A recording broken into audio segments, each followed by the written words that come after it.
ಇನ್ನೊಂದು ಹಾಸನದಲ್ಲಿ 10 ಎಕರೆ ಜಾಗಕ್ಕೆ ಪ್ರಜ್ವಲ್ ರೇವಣ್ಣ ಡ್ರೈವರ್ ಕಾರ್ತಿಕ್ ಅನ್ನೋರ ಮೇಲೆ ಕಿಡ್ನಾಪ್ ಮಾಡಿ ಹಲ್ಲೆ ಮಾಡಿದ್ದಾರೆ. ಪ್ರಜ್ವಲ್ ರೇವಣ್ಣ ಅವರು ಅದೇ ವಿಚಾರವಾಗಿ ದೂರುದಾರ ಕಾರ್ತಿಕ್ ಅವರು ನನ್ನ ಜೊತೆ ಇದ್ದಾರೆ, ಅವ್ರನ್ನೇ ಮಾತಾಡ್ತಾರೆ. ಸೊ ನೀವು ಕಂಪ್ಲೇಂಟ್ ಅನ್ನು ಕೊಡಿ. ಪ್ರಜ್ವಲ್ ರೇವಣ್ಣ ಚಾಲಕರಾಗಿದ್ದಾರೆ, ಸಾಕಷ್ಟು ವರ್ಷಗಳಾಗ್ತದೆ, ನಿಮ್ಗೆ ಆಗ್ತದೆ, ಅವ್ರು ಮಾಡ್ಕೊಂಡಿಲ್ಲ, ಅದು ನಿಮ್ಗೆ ಆಗ್ತದೆ, ಅವ್ರ ಕಂಪ್ಲೀಟ್ ಏನ್ ಸರ್ ಕ್ಲಾರಿಟಿ ಇದೆ?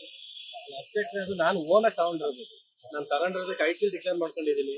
ಅದು ತಗೊಳಕ್ಕೆ ಅಂತಾನೆ ಇರಾಬರ ಗೋಲ್ಡ್ ಎಲ್ಲ ರೆಡಿ ಮಾಡಿ ಕರ್ನಾಟಕ ಬ್ಯಾಂಕ್ ಇನ್ನೂ 12 ಲಕ್ಷ ಸಾಲ ಇದೆ, ಗೋಲ್ಡ್ ಲೋನ್ ಇದೆ.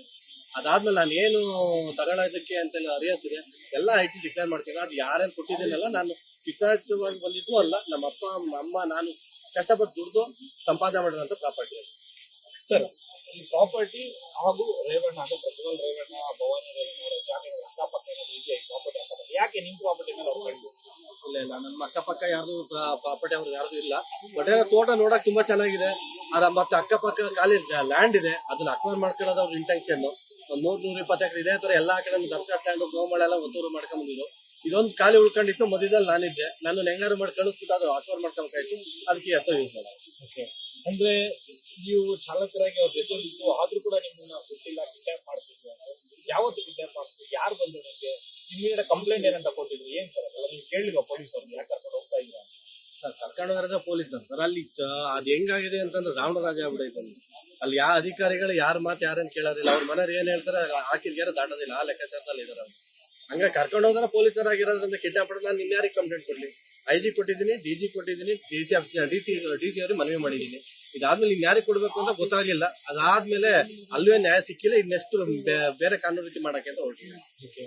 ಅಂದ್ರೆ ನಿಮ್ಮನ್ನ ಬಂದು ಕರ್ಕೊಂಡು ಹೋದವರು ಮಹಿಳಾ ಪುರುಷ ಪೊಲೀಸ್, ಯಾಕೆಂತಂದ್ರೆ sub inspector, lady sub inspector ಅಂತ ಹೇಳ್ತಾರೆ, ಜೆಂಟ್ಸ್ ಸಬ್ ಇನ್ಸ್ಪೆಕ್ಟರ್ ಅಂತ ಹೇಳ್ತಾರೆ, ವಿನಯ್ ಅಂತ ಅದು ಸಬ್ ಇನ್ಸ್ಪೆಕ್ಟರ್ ಅಂತ ಹೇಳ್ತಾರೆ. ಯಾಕೆಂತ ಹೇಳಿದ್ರೆ ಮಫ್ತಿಯಲ್ಲಿ ಬಂದಿದ್ದಾರೆ ಅಂತ ಹೇಳಿದ್ರೆ ನಿಜಕ್ಕೂ ಕೂಡ ಅವ್ರ ಪೊಲೀಸ್ ಅನ್ನೋದು ಕೂಡ ಕೆಲವರು ಸಂಶಯ ಪಡ್ತಾ ಇದ್ದಾರೆ. ಏನ್ ಸರ್? ಇಲ್ಲ, ನನ್ನ ಕರ್ಕೊಂಡು ಹೋಗಿಲ್ಲ. ನನ್ನನ್ನು ಪ್ರಜ್ವಲ್ ಫೋನ್ ಮಾಡ್ತಾರೆ, ಮನೆ ಬರಕ್ ಹೇಳಿದ್ರು. ನಾನು ಅವ್ರ ಡ್ರೈವರ್ ಆಗಿದ್ದರಿಂದ ಕರೆದ್ರು ಮಾತಾಡ್ಸಕ್ಕೆ ಅಂತ ಹೋದೆ. ಬಟ್ ನಮ್ಮ ಮನೆಯವ್ರನ್ನ ನಮ್ಮ ವೈಫ್ ಕರ್ಕೊಂಡ್ಬಂದು ಅವರು ಜೆಂಟ್ಸ್ PSI ನೈಟ್ 11 ಕರ್ಕೊಂಡ್ಬಂದು ಮುಫ್ತಿಲ್ ಬಂದಿರೋದು. ಬಟ್ ಅವ್ರು ಬಂದು ರೂರಲ್ ಸ್ಟೇಷನ್, ಟೌನ್ ಸ್ಟೇಷನ್ ಅಲ್ಲ. ನಂದು ಟೌನ್ ಲಿಮಿಟ್ಸ್ ಬರುತ್ತೆ, ರೂರಲ್ ಲಿಮಿಟ್ಸ್ ಬರಲ್ಲ. But without complaint, without FIR, ಯಾವ್ದೇ ಲೇಡಿ PC ಬಂದಿಲ್ಲ, ಯಾವ್ದು ಇಲ್ಲ, ಒಂದು ಕಂಪ್ಲೇಂಟು ಇಲ್ಲ. ಇಲ್ಲಿಗೆಲ್ಲ ಬಂದು ಕರ್ಕೊಂಡು ಹೋಗಿರೋದು ಸರ್. ಆಮೇಲೆ ಒಂದು ವಿಚಾರ ಕೇಳ್ಬೇಕು, ಹಲ್ಲೆ ಮಾಡಿದ್ದಾರೆ. ಹೌದು, 3 ತಿಂಗಳು ಪ್ರೆಗ್ನೆಂಟ್ ಅವರು. ನಾನು ಹೇಳ್ತೀನಿ 3 ತಿಂಗಳು ಪ್ರೆಗ್ನೆಂಟ್ ಅವರು.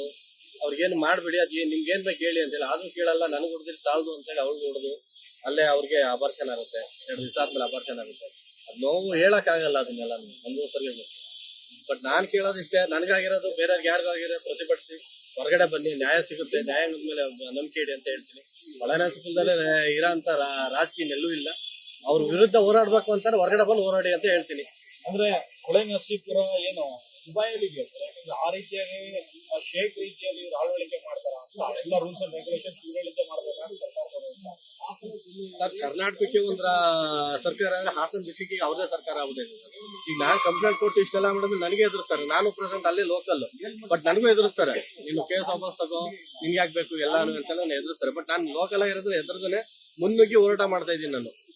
ಅದ್ ಏನಂತಾರೆ ಅಧಿಕಾರಿಗಳೇ ಅವ್ರ ಪರ ಇರ್ಬೇಕಾದ್ರೆ ಪ್ರಭಾವಿ ರಾಜಕಾರಣಿ ಅವರು ಅವ್ರ ವಿರುದ್ಧ ಹೋರಾಟ ಮಾಡಕ್ಕೆ ಅಂತಂದ್ರೆ ಯಾರು ಅಷ್ಟಾಗಿ ಮುಂದೆ ಬರಲ್ಲ. ಅವ್ರ ಅಧಿಕಾರಿಗಳು ಅವ್ರು ಎದುರಾಕಳಕ್ಕೆ ಯಾರು ಇಷ್ಟಪಡೋದಿಲ್ಲ. ಅವ್ರು ಹೇಳ್ದಂಗೆ ಯಾರು ತಾಳ ಹಾಕಂಗೆ ಕುಡಿತಾರೆ. ಪೊಲೀಸ್ ಇಲಾಖೆ ಅಂತಲ್ಲ, ಎಲ್ಲಾ ಇಲಾಖೆನೂ ಅದೇನೆ. ಯಾವ ಇಲಾಖೆನೂ ಅವ್ರ ಪರವಾಗಿ, ಎಲ್ಲಾರು ಪರವಾಗಿರೋದು. ಯಾವ್ದೇ ಗೌರ್ಮೆಂಟ್ ಬಂದು ಅವ್ರ ಏನ್ ಹೇಳ್ತಾರೆ ಅದೇ ರೂಲ್ಸ್ ಅವ್ರು ಹೇಳಿದ ರೆಗ್ಯುಲೇಷನ್. ಯಾಕಂದ್ರೆ 14 ವರ್ಷ ಅವ್ರ ಜೊತೆಲಿದ್ದು ನಾನು ನೋಡಿದ್ದೀನಿ ಅವ್ರನ್ನೆಲ್ಲಾನು. ಬಟ್ ನನಗೆ ಇನ್ಸಿಡೆಂಟ್ ಮಾಡ್ತಾರೆ ಅಂತ ನಾನು ಅನ್ಕೊಂಡಿರ್ಲಿಲ್ಲ ಸರ್. ಕೊನೆ ಪ್ರಶ್ನೆ, ನಿಮ್ಮ ಮುಂದಿನ ನಡೆ ಕಾನೂನು ಹೋರಾಟದ ಜೊತೆಗೆ ಅಂದ್ರೆ ಆಸ್ತಿ 10 ಎಕರೆ ಫೋರ್ಸ್ ಅಲ್ಲಿ ಮಾಡಿದ್ರೆ ಹೇಗೆ? ನಾನು ಯಾವ್ದೇ ಕಾರಣಕ್ಕೂ ಕೊಡಲ್ಲ. ನಾನು ಹೋರಾಟ ಮಾಡ್ತಿದ್ರೆ ನನ್ನ ಪ್ರಾಪರ್ಟಿಗೋಸ್ಕರ. ಮತ್ತೆ ನಾನು ಕಾಣದೇ ಇರೋ ನನ್ನ ಮಗುಗೆ ಇನ್ನು ಹುಡ್ತಿರೋ ಮಗು ಸಾಯಿಸಿದ್ದಾರೆ, ಅದಕ್ಕೆ ಯಾರು ಸಪರಿಸ್ತಾರೆ? ನಾನು ಕಾನೂನ್ ಮೇಲೆ ಅಪಾರ ನಂಬಿಕೆ ಇದೆ. ನಾನು ಕಾನೂನು ಬಿಟ್ಟು ಹೋರಾಟ ಮಾಡ್ತೀನಿ, ಕೊನೆವರೆಗೂ ನಾನು ಬಿಡಲ್ಲ, ನನ್ನ ಪ್ರಾಪರ್ಟಿನೂ ಬಿಡಲ್ಲ. ಓಕೆ, ಇದಿಷ್ಟು ಕೂಡ ಪ್ರಜ್ವಲ್ ರೇವಣ್ಣ ಅವರ ಚಾಲಕರಾದಂತ ಕಾರ್ತಿಕ್ ಅವರ ಮಾತಾಗಿರ್ತಕ್ಕಂಥ. ಕ್ಯಾಮರಾ ಶಿವಶಂಕರ್ ಜೊತೆಗೆ ಮಂಜುನಾಥ್ ಚಂದ್ರ, ನ್ಯೂಸ್ 18 ಬೆಂಗಳೂರು. ಕನ್ನಡಿಗರ ಮೆಚ್ಚಿನ ನಿಮ್ಮ ನ್ಯೂಸ್ 18 ಕನ್ನಡ ಈಗ ವಾಟ್ಸ್ಆಪ್ನಲ್ಲಿಯೂ ಲಭ್ಯ. ಕರ್ನಾಟಕ ಮತ್ತು ದೇಶ ವಿದೇಶದ 360 ಡಿಗ್ರಿ ಸುದ್ದಿ ವಿವರವನ್ನ ನೀವು ನಿಮ್ಮ ಕೈ ಬೆರಳುಗಳಲ್ಲಿಯೇ ಪಡೆಯೋದಿಕ್ಕೆ ಈ QR ಕೋಡ್ ಅನ್ನ ಸ್ಕ್ಯಾನ್ ಮಾಡಿ. ನಮ್ಮ ಚಾನೆಲ್ ಅನ್ನ ಫಾಲೋ ಮಾಡಿ, ನೋಟಿಫಿಕೇಶನ್ ಆನ್ ಮಾಡಿ.